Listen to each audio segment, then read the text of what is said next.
Yeah. Well, okay then. But you know, there's a lot of work on, you know, the fluidity of memory itself, Yes. which leads me to, I mean, I love. You just use that phrase. I find when people talk about Fluid? Fluidity. But there's also been a lot of work by psychologists, especially Elizabeth Loftus, who started working in the 70s on talking with people about their consciousness and how they would interpret events. And there's been much more radical experimentation being done even after that.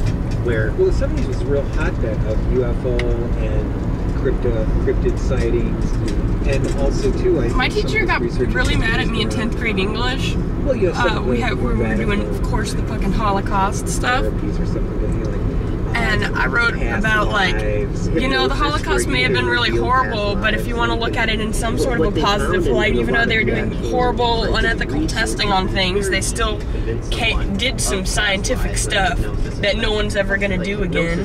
And she, like, got mad about that. Yeah, there's... Like, you're not supposed to say anything's good about the Holocaust. Yeah, everything's negative.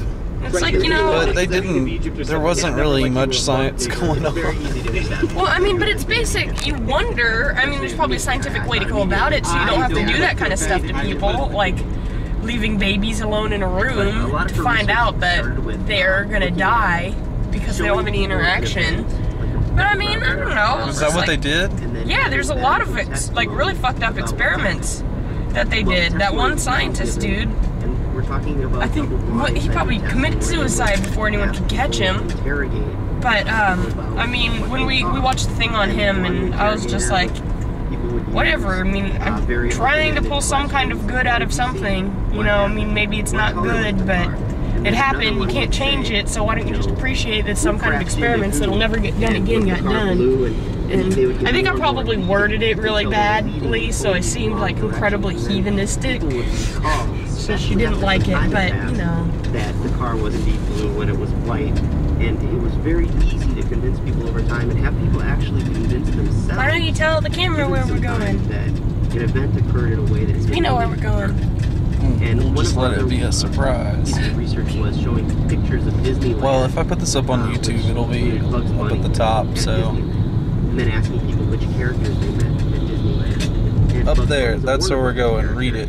Right so there. You'd never be at Disneyland. This one right here. This is the title. Being exposed See to it? this information, just say, "Oh yeah, I met Bugs Bunny," and they would tell them all about their meeting with Bugs Bunny. So memory is such a fluid thing, and recalling something becomes so colored by our experiences that happened before and afterwards that it's not a very reliable. Still gotta go beep again. Unless you're getting some more kudzu right away in a very unbiased way, but even then. Great job, Jimmy Carter. Slippery slope.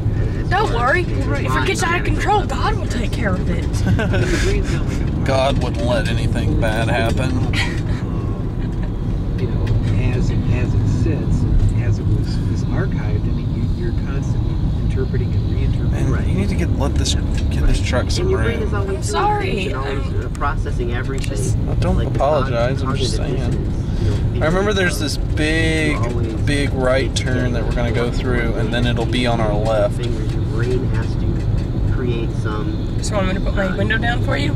You're experiencing some cognitive dissonance. Your brain. We'll see if we could. There's any way to get out. Yeah, now that I'm seeing how this is set up, I could understand if someone's to write, like, you can't. You have to kind of make up a story, and your brain is very good at filling. Yeah, you were all like, I'll get out if I want to. You know what? If I really wanted to, I'd stop in the middle of the road to get out, but, you know, my logical side says that would be bad. Something so that facial recognition has been, you know, implanted in our memories as our mammals, and those infants who would smile at their parents were more likely to be kept. So the quicker you learn that, facial recognition, you know, the better. By the way, all of this can also be applied equally well to General Petraeus' testimony recently. All of this works equally well. Really?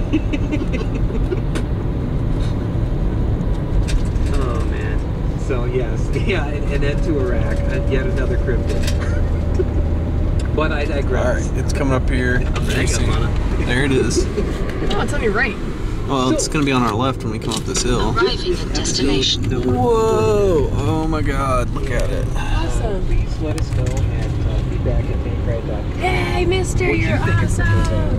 Okay, take a left here onto Palisades. Oh, let's just go. Are you sure? Are you sure? Cryptid, you can mail it to Tank Riot at P.O. Box 744. Arriving at destination. 53701-2744. Do you want to get out and look? Minnesota Iceman. Well, you know, that was another thing that they That's found really cool. Was that, I want to say this was a number of years ago where they... Is that worth going an hour out of the way? Fishermen pulled up I'll say it is. Looked like a Never see something like that again. again. So decayed and stunk so bad they had to like... Looks like they're kind of renovating it too. What do you think that's made of? Be careful, keep your eyes open. Stucco? It was really just this big Something probably concrete. But then it's like, oh yeah, I can see the flippers and everything. Yeah, whatever. It's always Japanese fishermen. I mean, they got the giant Look squid. I out was for very this excited guy. about We might want to the just turn around. Here. The giant squid creepy. Very careful, because we'll go right off the fucking cliff. There are hardcore explorers that go down these little tiny subs, hundreds of feet down. Which are just like a big bubble. They're just in a big giant bubble, and they have turned all the lights off, and then they sit there in the dark for hours, just praying that a giant squid will go by. Like this enormous beak and tentacles will come out of the darkness. It's like, okay, fine. Dun, dun, But then dun. close the bubble out afterwards. I know. That would be a crazy job. Well, I'm going down under the ocean in northern Alaska for a bunch of hours and in the dark looking for a giant squid.